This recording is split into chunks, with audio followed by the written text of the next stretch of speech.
Olá, sejam bem-vindos. Sou Giovana Peck, de História da Diretoria de Ensino de Mojimirim.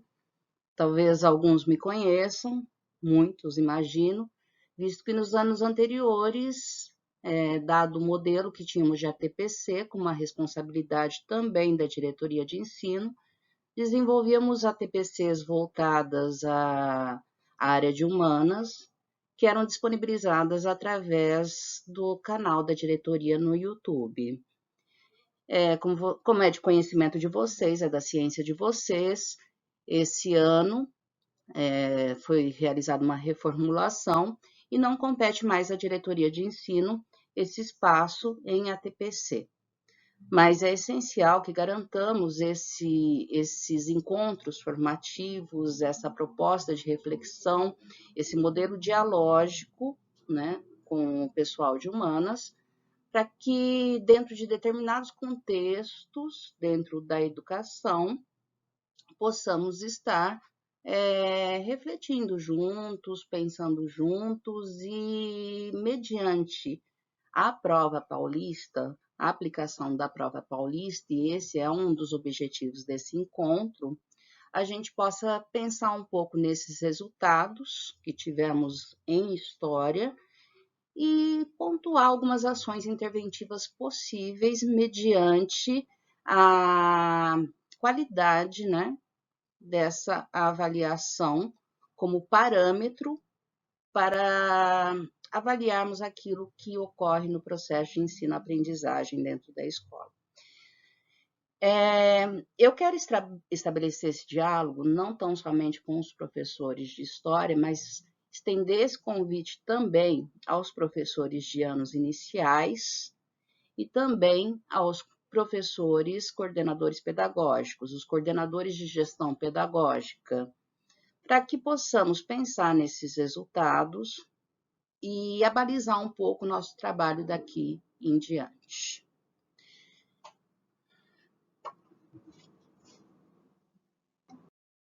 E é importante destacar isso, porque o conhecimento histórico ele está presente no currículo em todo o processo da educação básica.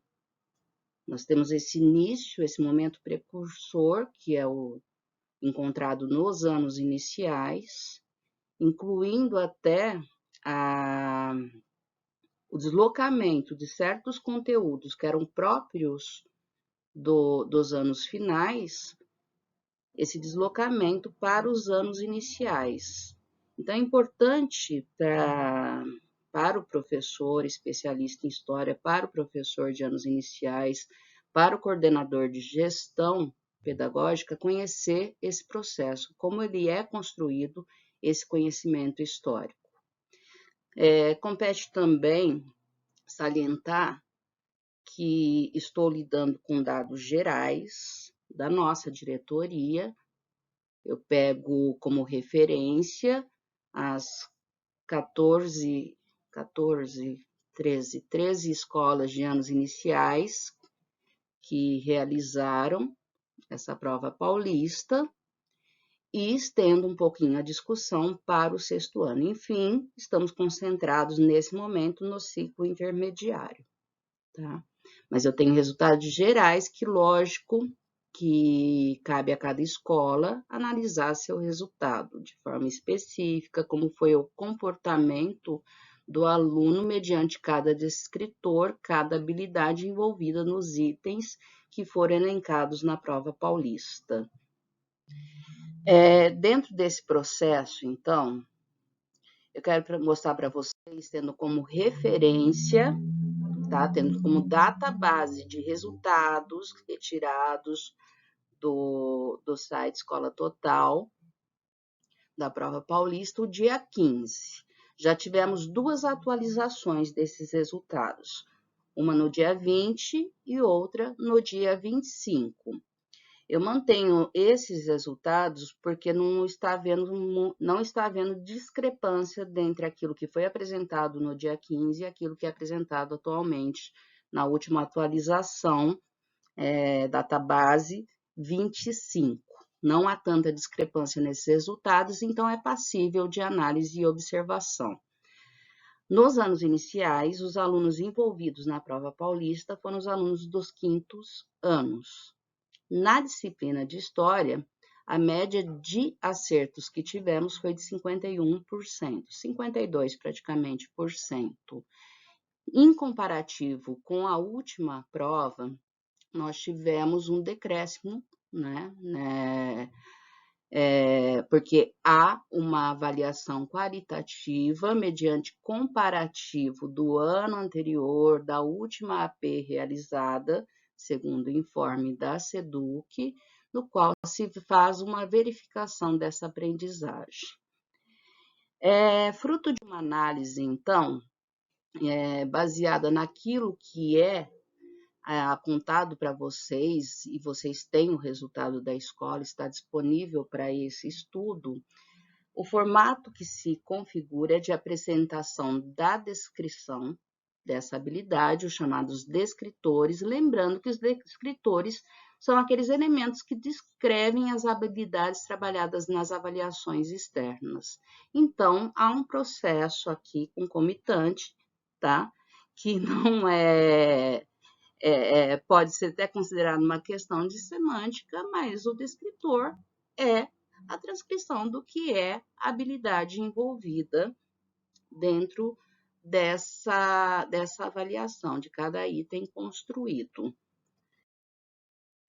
Cabe também, e é sempre bom retomar essa questão, né, se reportando a todos os referenciais teóricos que temos de como se constrói competência, o que é o descritivo real de uma habilidade, compete também colocar que a forma como é exposta essa habilidade ou esse descritor sempre está formatada naquilo que vai apresentar o verbo, e o verbo ganha um grau de complexidade, porque lógico que localizar uma informação envolve menos operações mentais do que uma habilidade com um maior grau de complexidade, que seria relacionar, por exemplo, tá?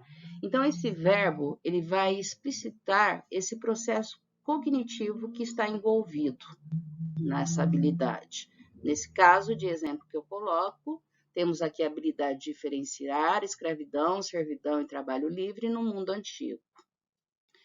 Em seguida, vem esse complemento do verbo, que explicita quais são os objetos de conhecimento mobilizados nessa habilidade. Então, nós temos escravidão, servidão e trabalho livre.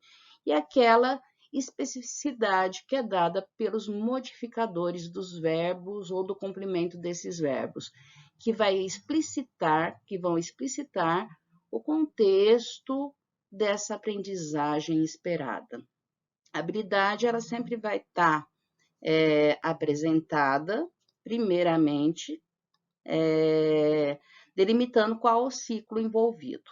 Então, temos claro que ensino fundamental vai do primeiro ano, dos anos iniciais, até o nono ano, dos anos finais, tá? Então, temos EF como ensino fundamental ou EM, ensino médio.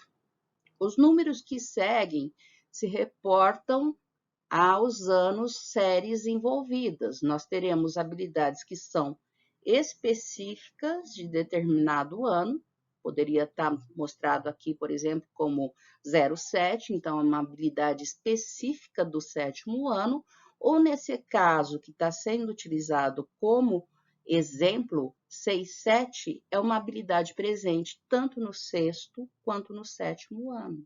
Poderíamos encontrar habilidades que vão do sexto ao nono ano. Então, esse é o formato quando se refere à numeração, que segue o ciclo delimitado. Em seguida, vem o componente curricular envolvido. Nesse caso aqui, educação física, tá? Que não se vincula, lógico, à habilidade que foi elencada acima. Poderia ser HI, história. E o número da habilidade envolvida? Número 1, é a habilidade 1. Isso tudo parte daquilo que foi apontado pela BNCC, lembrando que a Base Nacional Comum, ela traz uma padronização daquilo que basicamente todos os alunos devem encontrar na sua formação básica, né? É uma base que estabelece que lá no Ceará, Minas Gerais, São Paulo, essas habilidades serão trabalhadas.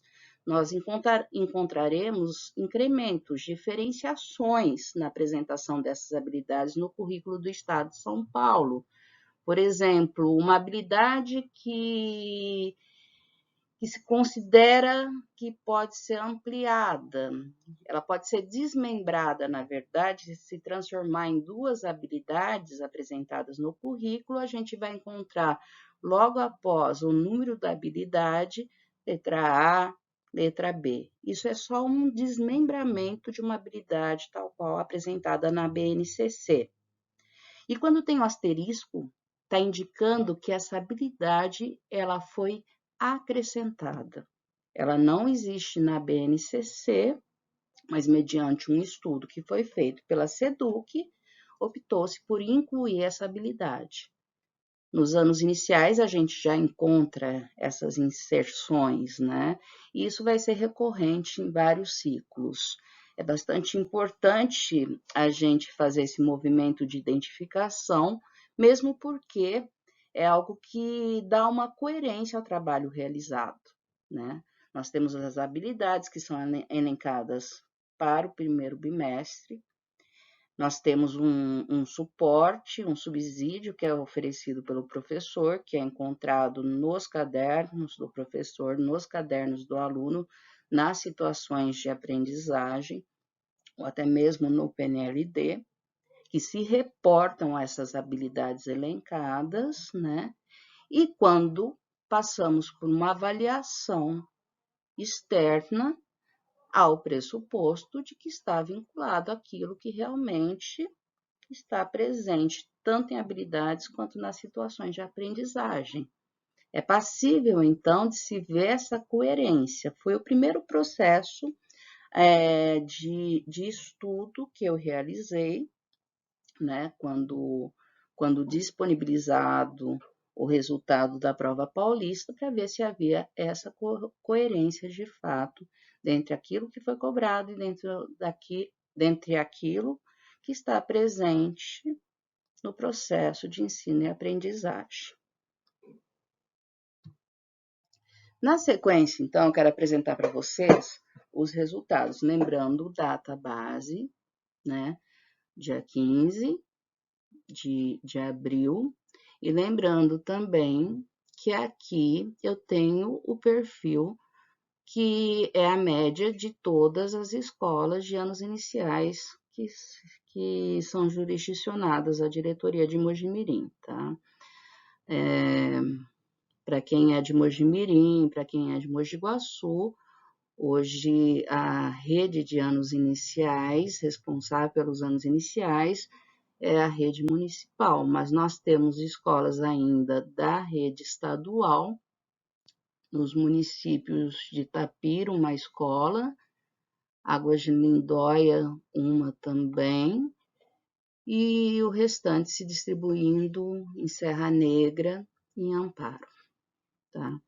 Mas também o que eu posso trazer para vocês como uma coerência, visto que a gente vai depois, às vezes, receber um aluno de uma outra rede, é que todos os municípios assinaram um convênio com a SEDUC e todos os municípios também se pautam por aquilo que é delimitado como essencial para o conhecimento do aluno através da BNCC, tá? Então, as habilidades vão ser comuns à rede municipal e à rede estadual. E temos aqui esses marcadores que demonstram, eu não sei falar para vocês o que seria aceitável como resultado. Lógico que numa visão bastante simplista, qualquer resultado que esteja abaixo de 50% de acerto me traria preocupação. Lógico que eu estabeleceria como razoável e desejável resultados que fossem o máximo possível de qualidade, 80 para cima. Mas, lógico que de uma forma bastante simplista e até empobrecida, a gente, ao analisar esses conteúdos que perpassam, foram 5 questões que foram apresentadas aos alunos de anos iniciais, e das 5 questões, 3 questões ficaram com um índice de acertos abaixo de 50%. Esses são os conteúdos: nomadismo, marcação de tempo, papel do Estado, sedentarismo e a cultura dos povos. E eu quis concentrar mais essa discussão naquela questão que teve menor número de acertos, e para um efeito comparativo que eu acho interessante, visto que nós, especialistas em história, sabemos que está extremamente vinculado ao entendimento de como viviam os povos nômades e o processo de sedentarismo, como esse movimento daí, lá quando se traz como conteúdo sedentarismo, tem um índice de acerto aceitável, que é de 64%. E, curiosamente, né, não curiosamente, visto que é um processo que vai ganhar uma maior complexidade, vai ser uma retomada para o 6º ano, a gente vê aqui no 6º ano algumas questões vinculadas à sedentarização também presentes na prova paulista. Também com índice de acerto preocupante, né? Que ali a gente vê que a questão que teve menor índice de acerto perpassa pela questão da sedentarização, né? Lógico que com outra complexidade, todos estamos cientes disso, assim como a gente vai encontrar ali em 37,1% também a questão da sedentarização. Quando a gente vê os descritores, né, que é identificar a teoria sobre a origem do homem americano, ou as hipóteses científicas para o surgimento da espécie humana, a gente vê que tem uma complexidade bastante elevada, né? Mas eu trago isso realmente para a gente ver que é um processo que ele se inicia, né, tem esse papel precursor nos anos iniciais e vai desembocar ali nos anos finais como uma necessidade desse conhecimento, como uma necessidade. E eu queria apresentar para vocês as questões, né? A gente vê que uma das questões do 5º ano, essa que teve menor índice de acerto, ela está pautada pela leitura de um texto que vai falar basicamente do nomadismo. É um descritivo que, de certa forma, já é um referencial para que se tenha a resposta, e lógico que isso é coerente, porque quando você constrói uma questão e usa como motriz a inserção de um texto, a inserção de uma imagem, a inserção de uma fotografia, isso tem que estar correlacionada, senão não faz sentido, né? Então, nós temos um trabalho também de interpretação envolvido na leitura de um texto, que às vezes, apesar de você não ter se apropriado do conceito, como está demonstrado ali, é o conhecimento do que é o nomadismo, como que se deu isso, né? Essa movimentação do ser humano, né? E até essa afirmação de que esse reconhecimento de que até hoje existe povos que ainda vivem de maneira nômade no mundo, apesar disso tudo, às vezes, está já induzindo a uma resposta, o aluno ainda tem certa dificuldade. Então, nós temos aqui essa questão: o nomadismo é uma forma de vida que esteve presente nos grupos humanos, especialmente antes da Revolução Agrícola. É uma prática humana de grupos que, ao invés de viverem fixos em um só local, espalham-se pelo território à procura de alimento. Enfim, é a informação básica que normalmente a gente traz numa estrutura formativa, no processo de ensino e aprendizagem, para que o aluno tenha um entendimento de como se deu esse processo, né? E uma questão de interpretação de texto já poderia ser um facilitador na hora de responder. Então, aqui se tem a pergunta, de acordo com esse texto, para sua sobrevivência, os povos nômades primitivos necessitavam da e as possibilidades, que nós, numa avaliação externa, sempre tratamos como distratores possíveis. Seria muito interessante, e eu não sei se isso é passível de observação dos professores, mediante o perfil seu de análise, saber onde os alunos, qual alternativa os alunos apontaram. O distrator, o erro, também é um indicador daquilo que faz a gente imaginar, daquilo que leva a gente entender o que às vezes está fragilizado nesse processo e que tem que ser reforçado, tem que ser remodelado, enfim, tem que ser repensado, às vezes, a forma de apresentação dessa situação de aprendizagem. A outra questão, envolvendo também esse processo de, anteriormente nomadismo, mas agora num processo natural, né, de sedentarização, de sedentarismo, nós temos a questão dessa transição do paleolítico para o neolítico e essa importância da descoberta e controle do fogo, né? Para que serve o fogo? Proteger-se do frio, das feras, dos animais selvagens, enfim, as expedições noturnas, toda a utilidade que o fogo teve para essa transição do nomadismo para o sedentarismo, né?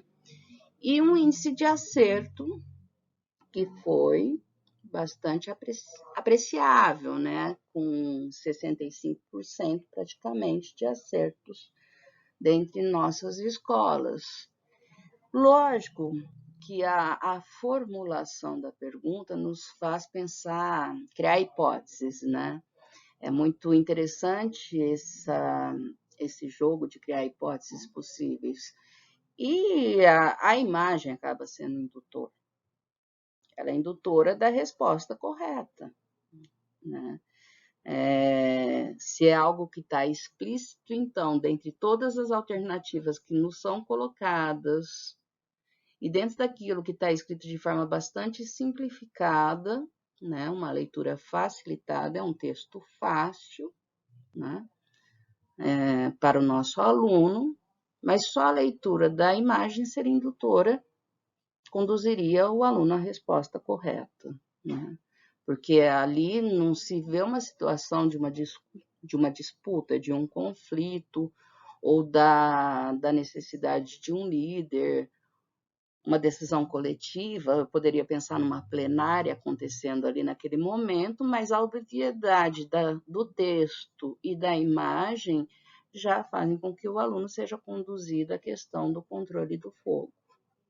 É um facilitador, de fato, né? E trazer esse movimento, que eu queria convidá-los agora, é trazer esse movimento de como acontece esse processo de aprendizagem, né? Como que isso é proposto. Eu fui resgatar um pouquinho, então, o material Sociedade e Natureza, é assim que se chama nos anos iniciais, esse material vinculado a ciências, história e geografia, para ver em que momento começa essa discussão, em que momento a gente vai encontrar e de que forma é apresentada essa situação de aprendizagem para que o aluno se aproprie desses conceitos, desse momento histórico em que nós vamos discutir o nomadismo e o sedentarismo. Então, é uma leitura superficial, lógico, mas nós vemos que existe uma dinâmica que parte de uma premissa de trazer muito lúdico, tá? É uma coisa que se aproxima bastante do lúdico, lógico, visto o público-alvo envolvido, nesse processo de anos iniciais, mas que já traz toda essa complexidade, partindo de uma carta em que a pessoa apresenta na carta as motivações que o levaram,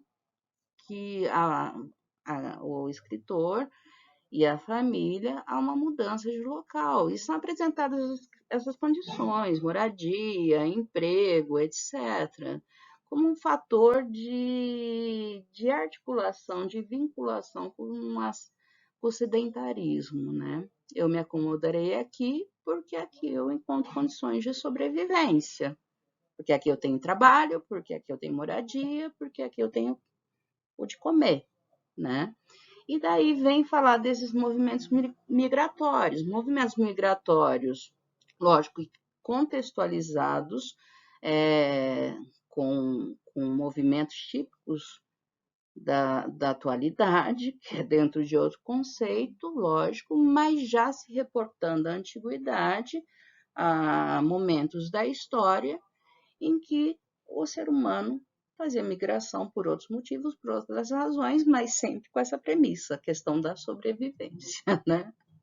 Sempre vai ser a premissa, num outro contexto, mas faz essa articulação, incluindo também momentos em que o aluno vai realizar pesquisas sobre a existência de povos nômades ainda hoje. É um movimento interessante, é uma situação de aprendizagem que envolve muita leitura, gêneros textuais diferenciados, né? Mas que traz conceitos muito complexos também. Numa sequência já vinculada, na anterior era quarto ano, então a gente vê que essa discussão já se inicia no quarto ano, e a gente vê que vai ganhar uma outra complexidade, daí trazendo situações dos povos indígenas do Brasil, em que se vai discutir a questão do nomadismo de forma muito mais direta, muito mais objetiva, mas ainda dentro da ideia de apropriação do conceito de nomadismo e sedentarismo. É importante, então, quando falamos desse processo de aprendizagem, de construção histórica, de aprendizagem histórica, entender como que está vindo desde os anos iniciais. Então, vamos pensar em anos iniciais em dois momentos, até o terceiro ano, e daí uma mudança, um desenho que se amplia a partir do quarto ano. Nós teremos a apresentação nos anos iniciais das personas distribuídas em diferentes graus de complexidade. É o reconhecimento, e isso é primordial, tá? Nesse processo construtivo do conhecimento histórico, é o reconhecimento do eu, do outro e do nós. Então, essas habilidades do primeiro ao quinto ano vão estar distribuídas de forma que, ganhando maior grau de complexidade, o aluno se reconheça o outro e reconheça o nós. Tem uma ampliação dessa escala e dessa percepção, mas o que se busca de início é o conhecimento de si, dessas referências imediatas do círculo pessoal, da noção de comunidade, da vida em sociedade. Daí, por meio de uma relação diferenciada entre esses sujeitos e objetos, é possível separar o eu do outro e é o ponto de partida. No terceiro e quarto ano, a gente vai contemplar noções de lugar em que se vive, as dinâmicas em torno da cidade, as diferenciações entre a vida privada, a vida pública, a urbana, a rural, e são analisados processos mais longínquos na escala temporal, como a circulação dos primeiros grupos humanos.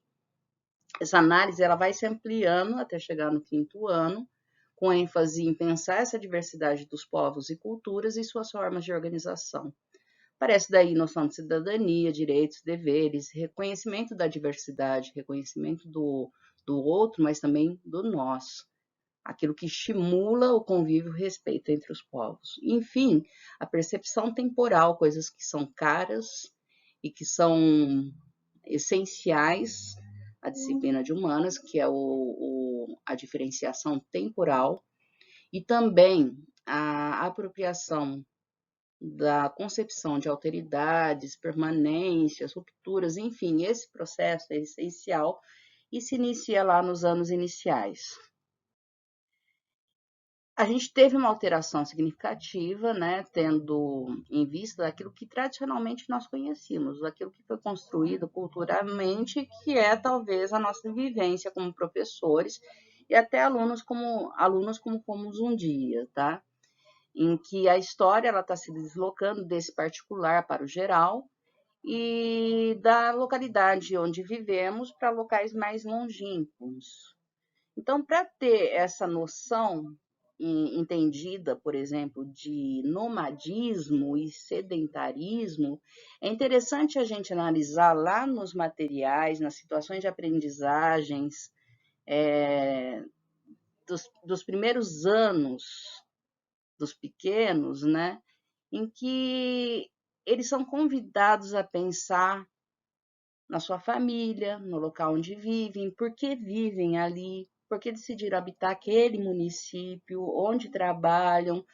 Isso tudo vai sendo questionado para que o aluno, num nível de abrangência e complexidade maiores, ele entenda essas possibilidades de articulação, né?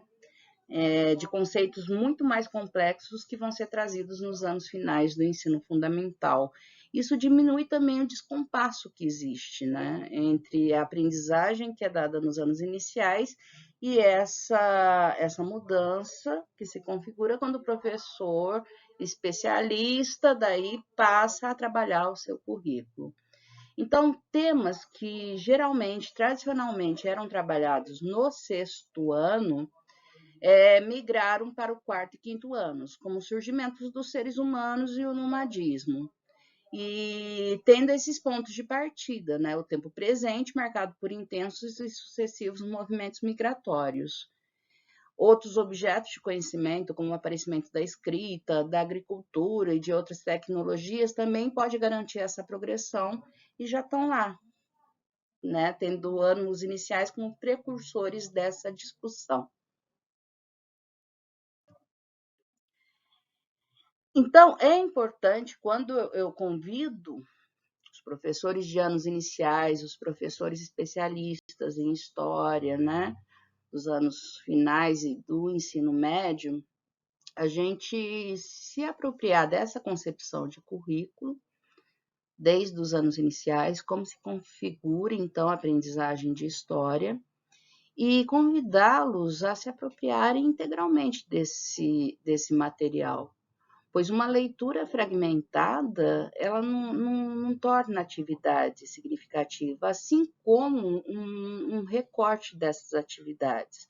Se a gente analisar desde o primeiro ano como se dá esse processo de construção do ensino de história, da aprendizagem em história, e acompanhar esse material, segundo, terceiro, enfim, todo esse ciclo sendo transcorrido, a gente vê que existe uma coerência entre essas expectativas de aprendizagens, os temas, os conteúdos, os objetivos, a sequência, enfim, atividades e os momentos como são propostos, dado o seu grau de complexidade que vai ser decorrente nos anos finais e no ensino médio. E sempre que pensamos, né, em termos de conteúdos, habilidades de escritores, independente da formatação que se dê, a gente vai ter ali no processo de conteúdos presentes os conceituais, os procedimentais e os atitudinais, nos questionando o que devemos saber, o que devemos fazer e como devemos ser. E para cada um desses conteúdos citados, a gente tem uma forma uma estratégia, uma forma de aprender, uma forma que dá sentido a essa aprendizagem, né? Porque se pensarmos, por exemplo, em conteúdos factuais, eles existem, a premissa essencial para que aprendamos esses conteúdos factuais é a memorização. Tem coisa que tem que ser memorizada. Não adianta, vou dar sentido através de um conceitual, de um procedimental adotado e até de um atitudinal, mas determinadas informações elas são memorizadas. Esse processo acontece dessa forma. Diferente do conceitual, que exige um processo de construção pessoal, na qual a gente, sendo convidado a pensar, comparar, compreender, estabelecer relações, isso passa a ganhar sentido nesse processo de aprendizagem. Os procedimentais, eles estão vinculados à frequência com que eu recebo determinada informação e qual a técnica também, né? Qual é a metodologia adotada para que se aprenda o procedimental? E o atitudinal é uma situação em que eu vivencio situações que representem valores. Procedimental, por exemplo, eu posso ensinar técnicas ou regras de leitura, mas fazer com que você seja um bom leitor, que você goste de ler, é algo que está mais vinculado ao processo de apropriação dos conteúdos atitudinais, né? Eu posso te dar a técnica para dirigir um carro, né? Eu posso te explicar para que serve cada pedal e para que serve a marcha, em que momento você muda a marcha, para que serve a seta, buzina, mas é aquilo que vai te transformar num motorista educado e a ser um bom motorista é o atitudinal, quando eu me vinculo a valores, atitudes e normas. Então, são processos que são diferenciados. Daí a importância, quando a gente traz, né, como ação interventiva, pensando no processo de aprendizagem, a importância de um diagnóstico, né?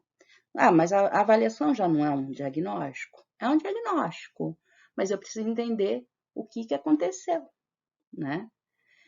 Eu posso simplesmente acatar que se a maioria acertou, é porque o processo foi funcional e deu certo, foi bem sucedido, ok. Mas se dentro desse processo, então dos anos iniciais, que eu ali começo a discutir o nomadismo, o sedentarismo, né? Eu percebo que há um índice elevado de erros, cabe, né, dentro daquele perfil, daquela sala que eu tenho, né, descobrir o que está fragilizado, o que eu tenho que consolidar, o que eu tenho que recuperar, né? E é muito interessante, já adotado por muitas escolas, isso não é nem uma sugestão maravilhosa, porque, na verdade, quem reporta isso para a gente são vocês, professores, que no momento da devolutiva das questões, isso é essencial, qualquer avaliação tem que ter o momento da devolutiva, e é uma prática que eu percebo ser comum nos anos iniciais, é trazer essa questão realmente para construir as hipóteses, os pressupostos que induziram um aluno ao erro, né? Às vezes é uma questão do vocabulário, trata-se de eu trabalhar mais o vocabulário, né? Eu já tive a pretensão, várias vezes como professora, de achar que determinada palavra era óbvia, todos conheciam, eu não precisava, né? Mas é um outro tipo de discurso, é um outro tipo de repertório que às vezes não é tão claro assim, né? Então, trabalhar com o significado das palavras é algo que é essencial. Realmente é isso que eu posso estar descobrindo ao interpelar os alunos, que determinadas palavras não eram do conhecimento dele. Ele até entenderia, e ele às vezes entende o conceitual, que é muito mais complexo, se algo fosse formulado de forma diferente, com outras palavras. Então, isso me induz a pensar que eu tenho que trabalhar mais essa questão, vocabular com os alunos, trazendo um repertório diferenciado para eles, trazendo outros gêneros textuais, trazendo outras atividades para ele. É uma questão conceitual, isso já é mais complexo realmente, não houve o entendimento, do que é o conceito nomadismo, o que envolve o conceito de sedentarização, né, na evolução humana, é uma questão de retomada dessa habilidade, utilizando outras estratégias, outros procedimentos, sabe? Dialogar, criar esse movimento de diálogo com os alunos, tentando entender o que induziu ao erro, é muito rico nesse processo, porque mostra para a gente que determinadas situações, elas foram vivenciadas, elas foram trabalhadas, com certeza, mas eu preciso dar uma sequência que utilize outros recursos, outras estratégias. E não é empobrecimento. A gente teve uma indicação na questão que eu apresentei para vocês sobre sedentarismo, envolvendo o descritor vinculado ao objeto de conhecimento sedentarismo, em que a imagem da fogueira foi indutor. Então, os alunos têm facilidade com leituras de imagem? Sim, não. Tudo depende do conteúdo daquela imagem. Quando é imagem pela imagem, às vezes seja um facilitador. Quando é uma imagem que às vezes envolve, é uma imagem vinculada a uma charge, às vezes traga um efeito irônico, que é um recurso mais difícil, né? Uma linguagem mais difícil para esse aluno, né?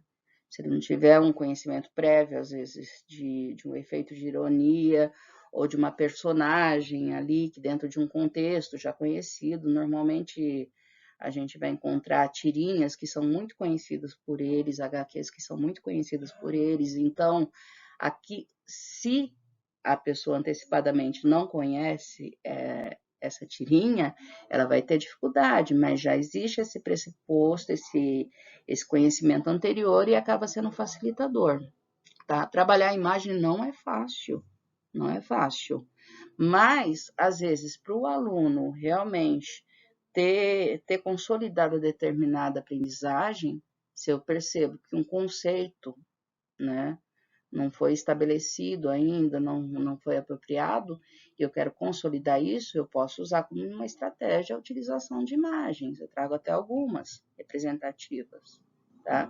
Eu posso utilizar como um recurso um desenho, né? Dentro de um recorte que eu faço desse desenho. Também não preciso passar o desenho inteiro, desde que ele tenha significado, né? Toda atividade tem que ter uma intencionalidade, mas lá na Era do Gelo, a gente sabe que a Era do Gelo 1, né? A história é construída em os bichinhos quererem devolver o bebê que eles encontram para os pais, né? E os pais são caçadores e eles estão mudando. Enfim, eles estão migrando, são nômades, né? Possivelmente eles conhecem esse desenho. Talvez eu acredito que a maioria conheça esse desenho, né? Mas trazer esse conceito, os crudes também têm certa base de discussão. Enfim, vocês têm um repertório tremendo, né, para estar trabalhando, e às vezes a apropriação de um conceito está vinculada à estratégia utilizada realmente. Temos as estratégias passíveis de uso lá no material? Temos.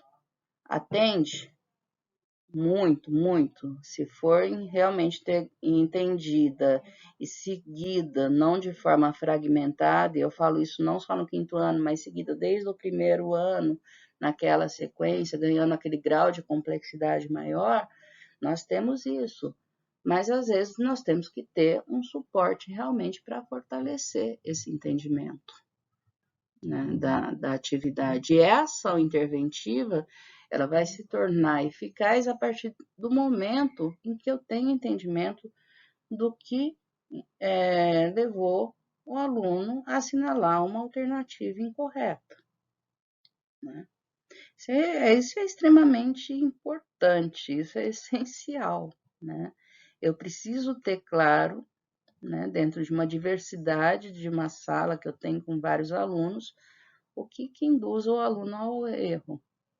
E não é retomar a atividade, se ela não foi eficaz em determinado momento, por que seria agora?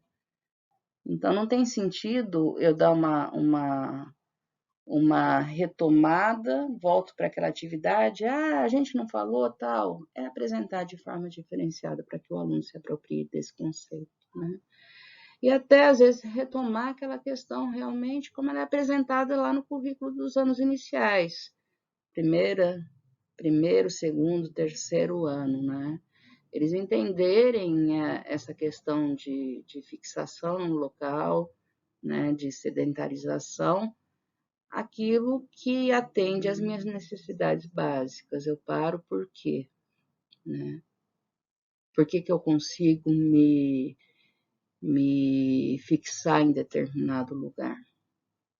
Né? Se isso não é por um fator cultural ou qualquer outra questão, né, que pode ser comparativo de povos da atualidade, a gente pode trazer esses questionamentos nessa atividade de interpelar os alunos de forma bastante interessante, de fato. É só retomar essa questão que já foi apresentada para vocês de certo, sobre a disponibilização de planos de aulas digitais, né? Esse material digital. Não tive tempo hábil de analisar todos os planos disponibilizados, mas eu percebi que alguns se propõem e são apresentados como atividade de nivelamento. Nivelamento é uma linguagem própria das escolas que fazem parte do PEI, né? Mas seria uma atividade de recuperação, basicamente. Então, a retomada de conteúdos e habilidades vinculadas a um bimestre ou até anos anteriores, para que se consolide essa aprendizagem. Então, seria interessante dar uma olhada também nesse suporte, como apresentada na fala do secretário. É passível de utilização, de modificação, de incrementação, enfim, é o olhar do professor realmente sobre a necessidade de cada aluno que pode incrementar e sempre melhorar, enfim, sendo objetivo a aprendizagem, isso que é legal. Mas aqui eu dou o passo a passo para quem não conhece ainda esse material, ainda não disponível para anos iniciais, tá? Nós vamos encontrar do segundo bimestre para anos finais e ensino médio. Então, acessando o centro de mídias, ali no campo repositório, clicando em repositório, se identificando como servidor da rede, com login e senha tá igual a da sede, RG, blá blá blá, SP, senha igual da sede, nós teremos acesso ao repositório que vai apresentar esses materiais digitais, fazendo a seleção daquilo que lhes interessa. A partir dos anos finais até o ensino médio, nós vamos ter lá do sexto ano até a terceira série do ensino médio, segundo bimestre, tão somente. Até então, componente curricular, e nós vamos ter várias aulas apresentadas no formato, se vocês baixarem no formato de PowerPoint, tá? Em vez do PDF, o PowerPoint, além de vocês poderem mexer, inserir ou até excluir aquilo que não compete naquele momento na aula, vocês vão ter lá no campo de anotações a habilidade a qual se refere, o número os tempos de cada slide, enfim. Existe essa abordagem possível, baixando pelo modelo PPT. Seria interessante, tá? Então, nesse primeiro diálogo estabelecido com vocês, eu quero agradecer muito. Peço desculpas antecipadamente, né? Porque possivelmente vamos ter problemas de ruídos externos, vícios de linguagem que talvez ela apresente, talvez muitos nés, enfim, não sei. E Mas eu espero que a qualidade do áudio seja passível de tá ouvindo, tá? Eu me movimento bastante, eu me gesticulo bastante mesmo. Então, eu não vou pedir desculpa, é natural em mim. Mas é o início, eu acho que vai haver momentos, né? Eu só estou esperando a disponibilização dos outros resultados, mas eu entendo que aqui a gente iniciou uma conversa que vai ser presente nas ATPCs da EFAP, tá? Já é uma proposta de vocês terem uma devolutiva, vai ganhar uma complexidade maior, lógico, eles produziram material, eles produziram avaliação, eles têm os dados. Eu recomendo, então, que acompanhemos essas ATPCs para a gente estar se fortalecendo, né, nessa formação, mas não só o conhecimento do resultado, mas qual a ação interventiva proposta, que isso que é interessante, né? Temos então tal situação, o que fazer? Como fazer, né? Quais procedimentos adotar mediante isso. Então, essas discussões, a expectativa é que essas discussões apareçam nas ATPCs da EFAP, mas é sempre bom estar iniciando essa conversa para que vocês tenham esses pontos de observação de fato, né? Esses pontos de reflexão, e eu tenho certeza que vocês colaborariam muito nesse sentido, de estar pensando junto e vendo outras possibilidades. Vocês que vivenciam a sala de aula, vocês que vivenciam o currículo, de fato, né? Então, eu me coloco à disposição para estar recebendo essas observações suas, pontuando tudo isso, para que a gente possa compartilhar esses momentos também em outras gravações que forem disponibilizadas ou em outro formato. Isso a gente vai se encontrando no percurso, tá certo? Quero agradecer muito, então, a paciência, a boa vontade e me colocar à disposição, não só aqui por meio virtual, pelos comentários que vocês fazem por telefone, mas se precisarem, eu irei com o maior prazer atendê-los na escola, tá? Para a gente estar conversando. Muito obrigada e que seja bom dia, boa tarde ou boa noite.